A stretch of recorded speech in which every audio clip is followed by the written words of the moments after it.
morning, my dear students. Welcome to your virtual class of English. आज हम English की class में हैं, so let's start studies. Dear children, today we will start lesson number 9 of your grammar book, Sentences, given on page number 65. Grammar की page number 65 पर आपको lesson number 9 दिया है and the name of the lesson is sentences. कि sentence क्या होता है, कितनी तरह का होता है. ठीक है. In this lesson we will learn about sentences, subject and predicate and identification of different types of sentences. Sentence क्या होता है, सब्जेक्ट एंड प्रेडिकेट क्या होता है और डिफरेंट टाइप्स ऑफ सेंटेंसेस को आइडेंटिफाई करना. ठीक है. अब आप इस पिक्चर को देखिए. इसमें क्या है, ये बॉय अपनी टीचर से क्या कह रहा है. Historical monument Taj Mahal is a.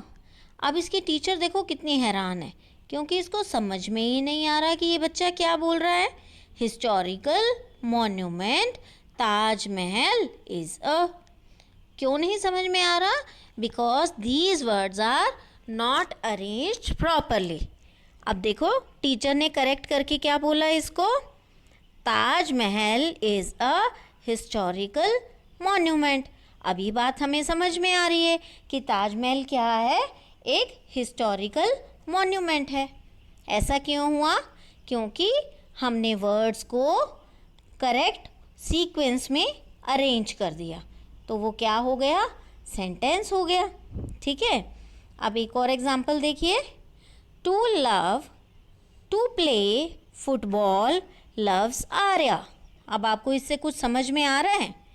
To play football loves Arya, नहीं ना.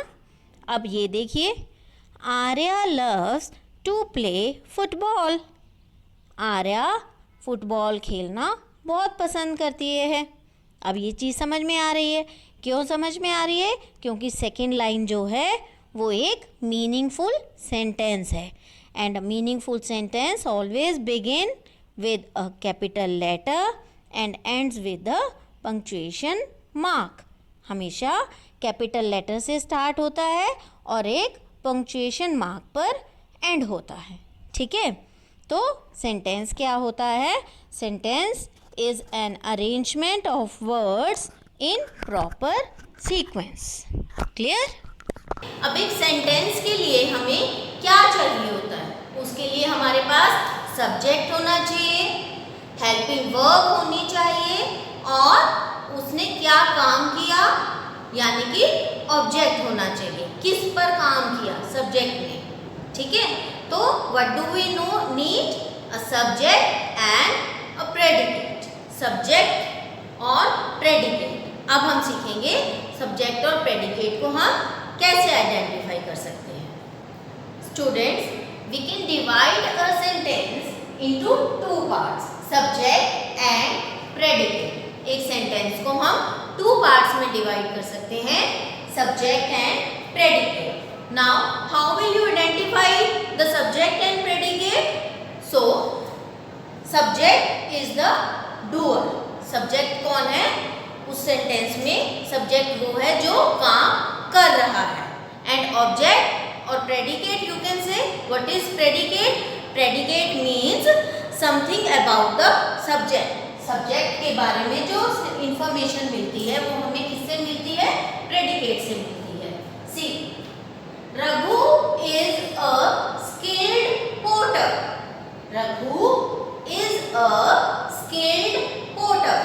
Now Raghu, what is Raghu? Raghu is subject. Raghu subject है and remaining sentence is giving information about Raghu.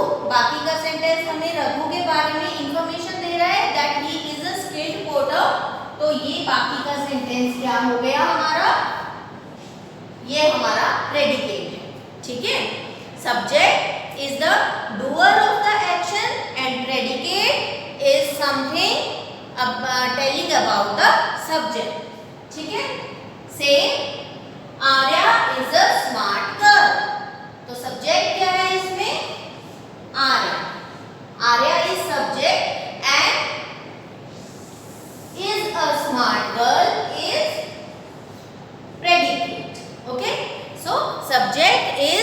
the doer, and predicate is telling something about subject. Okay. The second way to identify the subject and predicate is that when the verb of the sentence is giving the answer of two questions, who and what. जब एक sentence में verb two questions का answer करती है, who और what का, that part of the sentence is subject. वो part sentence का क्या होता है? सब्जेक्ट होता है. और रिमेनिंग पार्ट क्या होता है? प्रेडिकेट होता है. जैसे लास्ट उसमें देखा था ना, Raghu is a skilled porter. Is उसमें हेल्पिंग वर्ब है, तो इज से आप पूछेंगे who is a skilled porter? Raghu. तो रघु उसमें क्या था? सब्जेक्ट था. और दूसरे तरीके से अगर देखें तो रघु क्या है? उसमें डूअर है, करने वाला है. And remaining sentence is predicate. ठीक है. I hope you have understood the concept of subject and predicate. Let us do the worksheet number 1 of this chapter. Circle the subject and underline the predicate. आपको इस worksheet 1 में क्या करना है? Subject को circle करना है और प्रेडिकेट को अंडरलाइन करना है. कैसे करेंगे देखें. The thoroughbred horse galloped across the field. First, अगर जब हम फर्स्ट वे देखें तो इसमें डूअर कौन है? थॉरोब्रेड हॉर्स है ना. थॉरोब्रेड हॉर्स क्या हो गया? सब्जेक्ट हो गया. और दूसरे तरीके से अगर हम देखें, गैलप्ड इसमें वर्ब है. वर्ब से हम पूछेंगे हु, यानी कि हु गैलप्ड. तो वो वर्ब किसका आंसर करेगी? द थॉरोब्रेड हॉर्स का. तो ये हमारा क्या हो गया? सब्जेक्ट. और रिमेनिंग पार्ट हमारा क्या हो गया? गैलप्ड अक्रॉस द फील्ड, प्रेडिकेट. ठीक है. The multinational company has its headquarters in New York. अब इसमें हेल्पिंग वर्ब क्या है? हैज़. हैज़ से हम पूछेंगे हु या व्हाट. तो इसका आंसर क्या आएगा? The multinational company. ये हमारा क्या हो गया? सब्जेक्ट. और has its headquarters in New York, तो ये हमारा क्या हो गया? प्रेडिकेट हो गया. ठीक है. The angry bull kicked furiously in the ring. First हम अगर तरीका देखें तो इसमें डूअर मतलब काम करने वाला, वो कौन है? The angry bull. और अगर सेकंड हम अपना वे देखें, सेकंड हमारा जो तरीका होता है सब्जेक्ट प्रेडिकेट ढूंढने का, इसमें किक्ड वर्ब है. वर्ब से हम पूछेंगे हु किक्ड, तो आंसर क्या आएगा? The angry bull kicked. तो हमारा सब्जेक्ट क्या हो गया? The angry bull. और प्रेडिकेट क्या हो गया? Kicked furiously in the ring. ठीक है. अब ये आपको समझ में आ गया ना. ये आपकी वर्कशीट 1 है. ये सब्जेक्ट और प्रेडिकेट को आइडेंटिफाई करने की है. उसके बाद आपकी वर्कशीट 2 आती है, फर्स्ट पार्ट. वर्कशीट 2 का फर्स्ट पार्ट भी क्या है? सब्जेक्ट और प्रेडिकेट का है. आपको प्रेडिकेट दिए हुए हैं और फिलअप्स में आपने सब्जेक्ट को ऐड करना है और उसका एक मीनिंगफुल सेंटेंस बनाना है. Advisory works turn now. What you have to do, you have to do the worksheet 1 and 2 का सिर्फ first part. Worksheet 1 and first part of worksheet 2 आपने इसका करना है और मेरे पास इसकी पिक सेंड करनी है.